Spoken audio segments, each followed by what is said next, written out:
They should have your ballots by now for next month's election. Lots of talk about Proposition HH. Also a lot of confusion about it.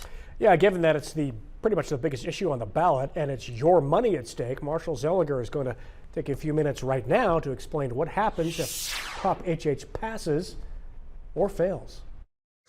A yes vote on Proposition HH does so many things, but let's be clear what it does not do. It does not lower your property tax bill to a dollar amount less than what you paid this past year.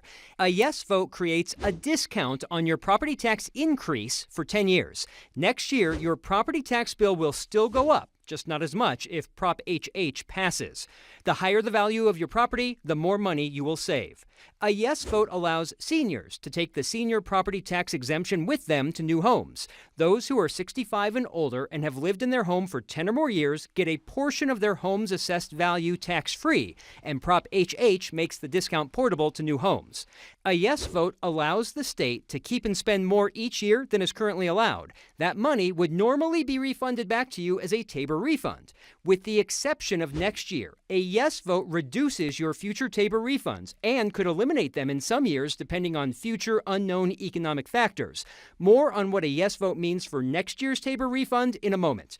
The extra money that a yes vote allows the state to keep and spend would go to three areas. Some would go to local governments, since they would be receiving fewer property tax dollars than if HH failed.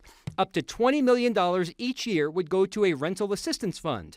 And the bulk of the money would go to school districts to pay them back entirely for the lost property tax revenue that would have existed if Prop HH failed. And money beyond that would go to the state education fund. A yes vote puts a limit on how much some local governments can collect in property tax revenue each year, unless those local governments hold a public meeting and vote to keep more than would be allowed. Now let's go back to the Tabor refunds part.